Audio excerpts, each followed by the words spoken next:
Episode के start में हम कई सारी डेड बॉडीज को पानी में डूबता हुआ देखते हैं। फिर हम एक लड़के की आवाज सुनते हैं जो कि कहता है कि इस चांदनी रात में पानी की गहराई में जहां पर सिर्फ और सिर्फ अंधेरा है वहां कई सारे लोग। फिर सीन शिफ्ट हो जाता है और हम एक लड़के को कैफे में बैठा हुआ देखते हैं जो कि हमारा मेन कैरेक्टर है। इस लड़के का नाम होता है यूता गामोन। दरअसल यूता एक 17 साल का लड़का है जो कि हाई स्कूल सेकेंड ईयर में पढ़ता है और जल्द से जल्द अमीर बनना चाहता है। तभी यूता कहता है कि आप जानते हैं कि एफिलिएट ब्लॉग किसे कहते हैं? ये पूरी दुनिया का सबसे बेस्ट जॉब है। वो आगे बताता है कि बस आपको इतना करना है कि इंटरेस्टिंग से इंटरेस्टिंग स्टोरीज अपने साइट पर डालनी है ताकि लोगों को मजा आए और वो आपके साइट को विजिट करें। जैसे ही लोग आपके साइट पर आएंगे उन्हें एड्स दिखेंगे जिस एड्स के आपको भर भर के पैसे मिलेंगे। फिर यूता बताता है कि उसके साइट का नाम सुपर नेचुरल किरी किरी बासरा है और वो आर्टिकल, न्यूज आउटलेट्स और पर्सनल व्लॉग से कंटेंट बनाता है। और फिर यूता आगे बताता है कि मेरे व्लॉग्स छोटे, मजेदार और पढ़ने में आसान होते हैं। मेरे लाइफ का एक ही गोल है, एक क्रेजी स्टोरी ढूंढना जिसको मैं अपने लॉयल व्यूअर्स तक पहुंचा सकूं। और फिर यूता कहता है शायद मुझे कोई हॉरर प्लेस विजिट करना चाहिए। तभी हम वहाँ एक आदमी को देखते हैं जिसका नाम होता है इजुमी और इजुमी ही इस कैफे का ओनर होता है। और सच कहूँ तो देखने से साफ साफ पता लग रहा था कि ये आदमी काफी ज्यादा स्वीट है। इजुमी यूता का मजाक उड़ाते हुए कहता है कि अगर तुम भूतों का मजाक उड़ाओगे या उनके आसपास भटकोगे तो वो तुम्हें श्राप दे देंगे और मैं इन सब में तुम्हारी मदद बिल्कुल भी नहीं करने वाला। तुम्हें जो करना है करो क्योंकि मुझे श्राप नहीं चाहिए। यूता उससे कहता है तुम्हें क्या लगता है भूत सच में होते हैं? मेरी बात ध्यान से सुनो, किरी किरी बासुरा कोई ऐसी वैसी वेबसाइट नहीं है जहां पर कोई भी आर्टिकल डाल दी जाए। ये सुपर नेचुरल फेनोमिना पर नजर डालता है और उनको गलत साबित करता है और उनको गलत साबित करने के बाद उन पर मजे से हंसता है। फिर यूता आगे हमें बताता है कि हाँ, इस वेबसाइट का यही मतलब है और जब मैंने इस वेबसाइट का नाम रखा था तब मैं काफी ज्यादा गुस्से में था, लेकिन मुझे इस बात का कोई पछतावा नहीं है क्योंकि ये नाम भी काफी ज्यादा अच्छा है। लेकिन मैं इस मामले में लकी हूँ कि लोग मेरी वेबसाइट से आर्टिकल पढ़ना पसंद करते हैं। तभी वहाँ एक लड़की आ जाती है जिसका नाम होता है रियुका नारुसावा। दरअसल रियुका एक काफी ज्यादा एनर्जेटिक लड़की है। वो बहुत ज्यादा एक्साइटेड होती है और आते ही उछलने और गाने लग जाती है। यूता उसे इतना एक्साइटेड देखकर कहता है कि चलो बहुत हुआ, नाचना गाना बंद करो और थोड़ा काम पर भी ध्यान दे दिया करो। और शायद रियो को यूता की ये बात पसंद नहीं आती। वो अपने पास से एक अजीब तरीके का इलेक्ट्रिक गन निकालती है जिससे वो यूता को इलेक्ट्रिक शॉक दे देती है। इजुमी सारी चीजें वहीं पर बैठकर देख रहा होता है। वो कहता है कि मुझसे मदद की कोई उम्मीद मत करना। यूता उसका जवाब देते हुए कहता है कि मैं बिल्कुल ठीक हूँ, इससे मिलो, इसका नाम है रियुका नारुसावा। ये मेरे ही स्कूल में है लेकिन मुझसे 1 साल जूनियर है, ये फर्स्ट ईयर में है। तभी रियो कहती है कि सबको पता है, सब जानते हैं कि तुम्हारे वेबसाइट का नाम किरी किरी बासुरा नहीं बल्कि यूता बना अमीर होना चाहिए। यूता उसकी बात को सुन के उससे कहता है कि जब मैं पैसे कमाना शुरू कर दूंगा तो तुम्हें एक बहुत बड़ी पार्टी दूंगा। और फिर वो दोनों साथ में बैठकर खाने पीने की चीजें देखने लगते हैं। तभी यूता कहता है कि रुको, मैं अपने वेबसाइट के व्यूज को चेक करता हूँ।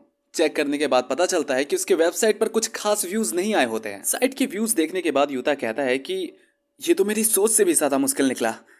ये व्यूज पाना इतना मुश्किल क्यों है? लेकिन एक दिन मैं जरूर कर दिखाऊंगा।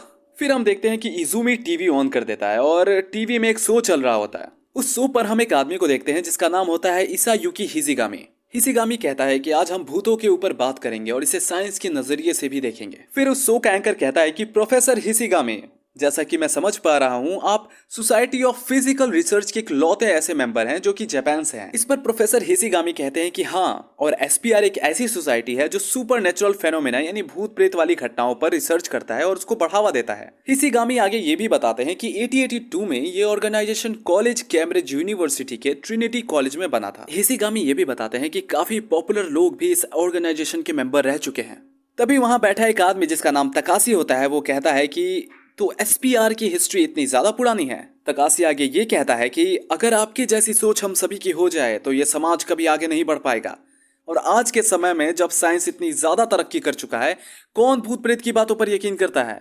हिसिगामी तकासी का जवाब देते हुए कहते हैं कि बहुत सारे ऐसे रिसर्च हो चुके हैं जिन्होंने ये प्रूव किया है कि सोल सचमुच एग्जिस्ट करती है। तभी सीन शिफ्ट होता है और हम कुछ कॉलेज स्टूडेंट्स को वही शो वॉच करते हुए देखते हैं। तभी उन तीनों में से एक लड़का कहता है कि पता नहीं प्रोफेसर हिसिगामी ये शो करते ही क्यों है। तभी दूसरा लड़का कहता है कि ये जानते हुए कि उनकी बातें बेतुकी और बेबुनियाद की है। तभी उनमें से तीसरा लड़का कहता है कि शायद वो ये सब मशहूर होने के लिए कर रहे हो। तभी हम वहाँ एक लड़के को देखते हैं जो कि इसायुकी हिसिगामी का बेटा होता है। इस लड़के का नाम सराई हिसिगामी होता है। सराई कहता है कि ये सब दिखावा है। देन सीन शिफ्ट होता है और हम सराई को बारिश में चलते हुए देखते हैं। वो मन में बोलता है, डैड क्या आप सच में रहस्यों पर से पर्दा हटाना चाहते हैं? क्या भूत प्रेत वाकई में होते हैं या सब सच कहते हैं कि आप बस दिखावा करते हो? फिर सीन वापस से शिफ्ट होता है और हम सराय को उसके कमरे में देखते हैं। सराय अपने कंप्यूटर में मियू आइकावा का लाइव शो देख रहा होता है। दरअसल मियू आइकावा अपने लाइव शो में रैंडम लोगों से कॉल पर बात करती है। लोग उसे अपनी परेशानी, अपने प्रॉब्लम्स बताते हैं, देन वो उन लोगों का फ्यूचर प्रिडिक्ट करती है और बताती है आगे क्या हो सकता है। और शायद यहाँ पर सराय ने भी अपनी प्रॉब्लम उसे बताई होगी कि कैसे उसके आसपास के लोग उसके डैड को ट्रोल करते हैं और उनकी बातों को बेतुका कहते हैं। हम देखते हैं कि मियू आइकावा सराय से बस एक ही बात कह रही होती है कि जल्दी से जल्दी अपने डैड से मिलो और उनसे बात करो। फिर सीन शिफ्ट होता है और हम सराय को बारिश में अम्ब्रेला के साथ स्कूल के बाहर खड़े हुए देखते हैं। सराय एक नोटिस बोर्ड के पास खड़ा होता है जिसमें लिखा होता है हमें साइंस और इंजीनियरिंग प्रोफेसर हिसिगामी द्वारा पढ़ाया जाएगा। तभी हम वहाँ पर एक लड़की को देखते हैं जिसका नाम होता है रिरिका निशिजोनो। वो कहती है क्या उसे डीमन ने खा लिया? यह अभी समय है। सराय वहीं खड़ा होकर वो सारी बातें सुन रहा होता है। फिर वो लड़की वहां से चली जाती है। उसके जाने के बाद सराय अपने मन में सोचता है कि एक डीमन, इसका क्या मतलब था? यहाँ पर सीन वापस से शिफ्ट होता है और हमें एक ऑफिस दिखाया जाता है। हम देखते हैं कि उस ऑफिस के टीवी में भी हिसिगामी का ही शो चल रहा होता है। तभी वहां पर एक लड़की आती है जिसका नाम होता है सुमिकाजे। सुमिकाजे कहती है कि मैं वापस आ गई एंड देन वो काम करने के लिए अपनी चेयर पे बैठ जाती है। तभी वहां पर एक आदमी आता है जिसका नाम होता है ताका फूजी। दरअसल ताका फूजी वहां का बॉस था। ताका फूजी सुमिकाजे को एक फाइल देता है। उस फाइल को देखकर सुमिकाजे पूछती है कि ये क्या है। ताका फूजी रिप्लाई करते हुए कहता है कि ये प्रोफेसर हिसिगामी का नेक्स्ट आर्टिकल है जो कि काफी ज्यादा मजेदार है। सुमिकाजे उससे पूछती है कि आपको इसे पढ़ने का समय कब मिला। ताका फूजी उसका रिप्लाई करते हुए कहता है कि बाहर तुम गई थी, मैं नहीं, इसलिए मेरे पास तो समय था। फिर वो आगे बताते हैं कि आज सुबह मुझे कीचिजोजी सिटी जाना था, तो मैंने सोचा कि प्रोफेसर के पास जाकर मैं उनसे ये फाइल ले लूंगा और मैं ये ले आया। फाइल लेकर आने के लिए सुमिकाजे काकाफुजी को थैंक्स कहती है। फिर वो हंसते हुए कहती है कि अगर प्रोफेसर के पास एक लैपटॉप होता तो हमें बार बार जाकर उनसे फाइल लेने की जरूरत नहीं पड़ती। काकाफुजी सुमिकाजे से पूछता है कि क्या प्रोफेसर हिसिगामी एंटी सोशल है? क्या उन्हें लोगों से मिलना जुलना पसंद नहीं? सुमिकाजे पूछती है कि इसका मतलब क्या है। तभी ताकाफुजी बताते हैं कि जब मैं उनके घर गया था तो एक ओल्ड लेडी ने लाकर मुझे ये फाइल दी थी। मैंने उस ओल्ड लेडी को शुक्रिया कहा, लेकिन मैं प्रोफेसर हिसिगामी से मिल नहीं पाया क्योंकि वो पहले ही काम पर जा चुके थे। मैंने उनसे पूछा भी कि क्या वो पूरे दिन के लिए गए हैं, तो उस ओल्ड लेडी ने मुझे बताया कि वो शाम तक घर वापस आ जाएंगे। इतना सुनने के बाद सुमिकाजे ताकाफुजी से पूछती है तो आपको क्या लगता है, क्या वो ओल्ड लेडी उनकी मदर थी ना कि वाइफ? ताकाफुजी इसका रिप्लाई करते हुए कहते हैं शायद हाँ, क्योंकि मैंने जिस ओल्ड लेडी को वहां देखा था उसकी उम्र करीब 70 साल तो होगी ही। सुमिकाजे ताकाफुजी को कहती है फिर शायद आपने भूत देखा होगा क्योंकि उनकी माँ कुछ साल पहले ही गुजर चुकी है। इस पर ताकाफुजी हंसते हुए कहता है कि चलो भी, मुझे मरे हुए और जिंदा लोगों के बीच का फर्क पता। और इतना बोलकर वो वहां से चले जाते हैं। फिर सीन वापस से शिफ्ट होता है और हम यूता को देखते हैं। यूता अपने वेबसाइट के व्यूज को चेक करते हुए कहता है कि काश कोई चमत्कार हो जाता और मेरे वेबसाइट के व्यूज अचानक से बढ़ जाते। तभी रियो कहती है कि तो हमें क्या करना चाहिए ताकि हमारे वेबसाइट पे बहुत ज्यादा व्यूज आए। यूता कहता है कि अगर कोई मशहूर इंसान हमारी मदद करे तो ये हो सकता है, लेकिन ये बहुत ज्यादा मुश्किल है। फिर हम देखते हैं कि इजुमी वापस से टीवी में एक शो शुरू कर देता है। हम उस शो में एक लड़की को देखते हैं जिसका नाम मियू आइकावा होता है। हमें बताया जाता है कि वो लड़की लोगों का फ्यूचर प्रेडिक्ट करती है। तभी यूता जोर से चिल्लाते हुए कहता है अरे मैं तो इसे जानता हूँ, ये तो मियू है। इजुमी यूता से पूछता है कि क्या तुम उसे जानते हो, और उसका मजाक उड़ाते हुए उससे कहता है कि क्या वो तुम्हारी गर्लफ्रेंड है। फिर यूता कहता है कि तुम्हें पता है उसका टीवी पर हाल ही में डेब्यू हुआ है और मुझे पता है कि ये शो बहुत ज्यादा वायरल जाने वाला है। दरअसल यूता मियू का इंटरव्यू लेकर अपने वेबसाइट पर एक व्लॉग डालना चाहता था। इजुमी टीवी देखते हुए बोलता है कि टीवी में जो जगह दिखाई जा रही है शायद मैं उस जगह को जानता हूँ, ये इनोकाशिरा पार्क है और कितना बढ़िया होगा अगर वो कीचिजोजी शहर में ही रहती हो। तभी रियो कहती है कि मैं शायद इस लड़की को जानती हूँ, मैंने इसे कई बार स्कूल में भी देखा है। फिर सीन शिफ्ट होता है और हमें एक सुनसान गली दिखाई जाती है और उसके बाद एक लेटर बॉक्स भी दिखाया जाता है। इसके बाद हम देखते हैं कि दो लोग एक अंधेरे कमरे में बैठे हुए थे जिसमें से एक का नाम आर्या कुरे नैनो था। वो लेडी उससे पूछती है कि क्या तुम ही वो ब्लैक मैजिशियन आर्या हो, लेकिन तुम तो काफी ज्यादा छोटी हो। आर्या उसका जवाब देते हुए कहती है कि हाँ वो मैं ही हूँ, लेकिन अगर मैं छोटी हूँ तो इसमें प्रॉब्लम क्या है। तन आर्या उससे कहती है कि तुम अपना रिक्वेस्ट बताओ। वो लेडी कहती है कि मैं चाहती हूँ कि तुम एक आदमी को मौत का श्राप दे दो। आर्या कहती है ठीक है, लेकिन मुझे ब्लैक मैजिक करने के लिए उसकी कोई चीज चाहिए, क्या तुम्हारे पास उसकी कोई चीज है? फिर वो लेडी आर्या को एक लिफाफा देती है जिसमें उसी आदमी के सिर का बाल होता है जिसे वो मरवाना चाहती थी। आर्या कहती है इससे काम हो जाएगा। फिर वो उस लेडी को एक पेन और पेपर देती है और उससे कहती है तुम्हें उसके बारे में कुछ इन्फॉर्मेशन देना पड़ेगा। आर्या कहती है लिखना शुरू करो, उसका नाम, लंबाई, वजन, उसका जन्म कब हुआ था, ब्लड टाइप क्या है, एड्रेस क्या है, उसके सबसे करीबी फैमिली मेंबर्स के नाम और स्कूल या फिर बिजनेस नेम। आगे आर्या कहती है कि तुम मुझे जितना डिटेल इन्फॉर्मेशन दोगी उतने ज्यादा चांसेस है कि उस इंसान को मेरा दिया गया श्राप लग जाए। फिर सीन शिफ्ट होता है और हम उस लेडी को बाहर निकलते हुए देखते हैं। बाहर जाते वक्त वो आर्या से कहती है तुम जो कर रही हो सचमुच वो काबिले तारीफ है। आर्या उसका रिप्लाई करते हुए कहती है कि अगर तुम्हारी चाहत सच्ची होगी तो पूरी भी जरूर होगी। फिर वह लेडी आर्या से पूछती है कि क्या यहाँ पर आसपास कचरा है, यहाँ पे तो काफी ज्यादा गंदी स्मेल आ रही है। इतना कहकर वो लेडी वहां से चली जाती है और हम आर्या को चाय पीते हुए देखते हैं। तभी आर्या अपना टैब निकालकर मैसेज चेक करने लगती है। हम देखते हैं कि उसे काफी ज्यादा रिक्वेस्ट मैसेज आए होते हैं और ज्यादातर लोग किसी ना किसी को ब्लैक मैजिक की हेल्प से मरवाना चाहते थे। हम उसके टैब में देखते हैं उसे किसी मुगुरु फुकुजो का रिक्वेस्ट आया होता है, जिसके मैसेज में सिर्फ इतना लिखा था मारना, और एक ब्लैक मैजिक का साइन भी था जिसमें 666 यानी डेविल का नंबर था, और उस 666 के ठीक नीचे लिखा हुआ था पुल पर चेतावनी। आर्या कहती है 666 ये तो डेविल नंबर होता है, लेकिन उसमें कहीं पोस्टल कोड नजर नहीं आ रहा। तभी हम एक आदमी की आवाज सुनते हैं जो कि कहता है शायद ये भी एक रिक्वेस्ट है, जिसकी आवाज सुनते ही आर्या कहती है क्या तुम पूरे वक्त यहीं थे मिस्टर डेविल? और हम उसी कमरे में एक डेविल को उड़ता हुआ देखते हैं जिसकी बॉडी पूरी तरह से ट्रांसपेरेंट थी। डेविल आर्या का रिप्लाई करते हुए कहता है नहीं, मैं तो जस्ट अभी अभी आया हूँ, लेकिन जब मैं अंदर आ रहा था तो दरवाजे के पास से मुझे बहुत गंदी स्मेल आ रही थी। फिर सीन शिफ्ट होता है और हम उसी पोस्ट बॉक्स को देखते हैं, लेकिन उस पोस्ट बॉक्स में किसी इंसान के बाल थे जो कि पूरी तरीके से खून से भीगे हुए थे। आर्या और डेविल दोनों बाहर खड़े होकर उस पोस्ट बॉक्स को देखने लगते हैं। आर्या पोस्ट बॉक्स से उस बाल को बाहर निकालती है और कहती है ये तो इंसान के बाल हैं और इससे अभी तक स्कैल्प अटैच्ड है। इतने में सीन शिफ्ट हो जाता है और हम लोग यूता को पार्क में बैठा हुआ देखते हैं।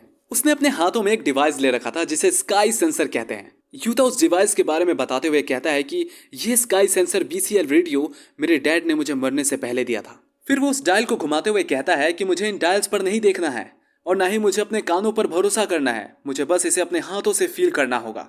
फिर यूता उस रेडियो में कान लगाकर ध्यान से सुनने लगता है। रेडियो में से एक लड़की की आवाज आ रही होती है। यूता कहता है ये तो एक लड़की की आवाज है, क्या ये किसी चैनल से कनेक्ट हो गया है?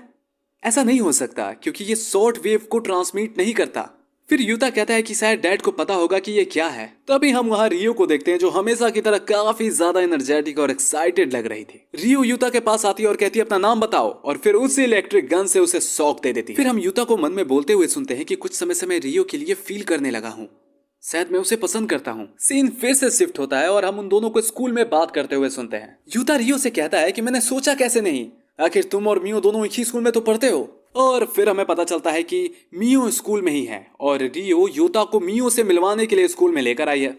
दरअसल यूता मियो का इंटरव्यू लेकर अपने वेबसाइट पर डालना चाहता था, इसलिए दोनों मियो से मिलने आए होते हैं। तभी यूता रियो से कहता है कि मेरे दिल की धड़कन बहुत तेज हो गई है, मुझे शांत रहना होगा। तभी हम देखते हैं कि वो दोनों एक रूम के बाहर जाकर खड़े हो जाते हैं और उस रूम के अंदर मियो आइकावा मौजूद होती है। यूता मियो को अपने सामने देखकर रियो से कहता है कि मुझे अभी भी यकीन नहीं हो रहा कि मियो आइकावा मेरे सामने है। और फिर यूता सपने देखने लग जाता है। वो कहता है कैसा होगा कि अगर वो मुझे इंटरव्यू दे और शायद वो मुझे अपनी कुछ पर्सनल बातें भी बता दे और शायद हम दोस्त भी बन जाए। फिर रियो कहती है ठीक है चलो हम उससे मिलने चलते हैं, लेकिन यूता बहुत ज्यादा घबरा रहा होता है। रियो जैसे ही दरवाजा खोलती है यूता उस दरवाजे को बंद करके कहता है कि एक मिनट रुको तो। तभी उस स्कूल के कुछ सीनियर्स वहां आ जाते हैं और कहते हैं तुम दोनों हमसे पहले अगर मियो आइकावा से मिलने की सोच रहे हो तब तो तुम्हारी खैर नहीं। फिर हमें पता चलता है कि वो सारे सीनियर्स ने आइकावा नाम से एक फैन क्लब बनाया है और वो सभी मियो आइकावा के बहुत बड़े फैन हैं। तभी हम देखते हैं कि मियो कमरे से बाहर निकलती है जिसको देखकर यूता काफी ज्यादा घबरा जाता है। तभी एक सीनियर पीछे से आकर यूता को धक्का देकर साइड में गिरा देती है। फिर वो सभी सीनियर मियो के पास जाकर उससे मिलने लगते हैं। तभी हम यूता को बोलते हुए सुनते हैं कि मेरे लिए उसका इंटरव्यू ले पाना अब इम्पॉसिबल लगता है और अब तो सिचुएशन और भी ज्यादा ऑकवर्ड हो चुकी है। तभी हम देखते हैं कि मियो उन सभी सीनियर्स को साइड करके यूता के पास आती है और उसका हाथ पकड़ के कहती है मुझे बहुत खुशी हुई तुम्हें यहाँ देखकर, मैं तुम्हारा ही इंतजार कर रही थी।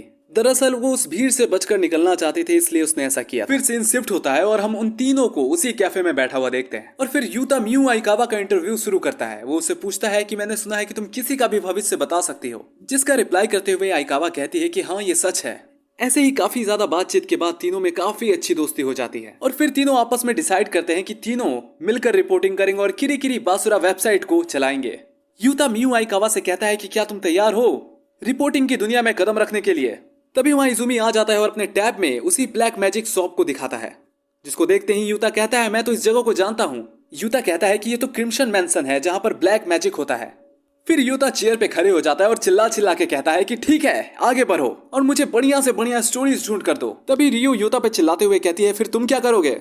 यूता उससे कहता है कि मैं क्या करूं, उस ब्लैक मैजिक शॉप में मुझे कुछ भी नहीं मिलने वाला। रियो उसका रिप्लाई करते हुए कहती है कि ठीक है कोई बात नहीं, मुझे एक और जगह पता है जहां तुम जा सकते हो। फिर सीन शिफ्ट होता है और हम रियो को एक बिल्डिंग के बाहर खड़े हुए देखते हैं और इसके बाद हमें एक छोटा सा फ्लैशबैक दिखाया जाता है जिसमें रियो यूता से कह रही होती है कि तुम्हें प्रोफेसर हिसिगामी का इंटरव्यू लेना चाहिए। फिर हम यूता को उस बिल्डिंग के अंदर देखते हैं जो कि कह रहा होता है कि मुझे अब भी यकीन नहीं हो रहा कि मैं बिना अपॉइंटमेंट के प्रोफेसर हिसिगामी से मिलने चला आया। फिर योता ऑफिस के अंदर पहुंचता है जहां कोई भी नहीं होता और सारे लाइट्स ऑफ होते हैं। योता सोचता है कि शायद प्रोफेसर हिसिगामी अंदर वाले कैबिन में होंगे। वो जैसे अंदर जाता है वहां भी चारों तरफ अंधेरा होता है। योता को वहां पर बहुत सारी ऐसी चीजें दिखती हैं जिससे भूतों से कांटेक्ट किया जा सकता है। वो ये सारी चीजें देखकर काफी ज्यादा एक्साइटेड हो जाता है। तभी उसे टेबल पर रखा हुआ एक चाकू मिलता है। उस कमरे में बस थोड़ी बहुत चांद की रोशनी आ रही थी, इसलिए योता को कुछ साफ साफ दिखाई नहीं दे रहा था। योता को उस चाकू का डिजाइन काफी ज्यादा कूल लगता है। वो उस चाकू को हवा में घुमाने लगता है। तभी वहां रखा हुआ एक टेबल लैंप योता के हाथ से लग के जमीन पर गिर जाता है और उसके लाइट्स ऑन हो जाते हैं। और इसके बाद हम देखते हैं इस पूरे एपिसोड का सबसे भयानक सीन। योता जैसे ही उस लैंप को उठाने जाता है उसे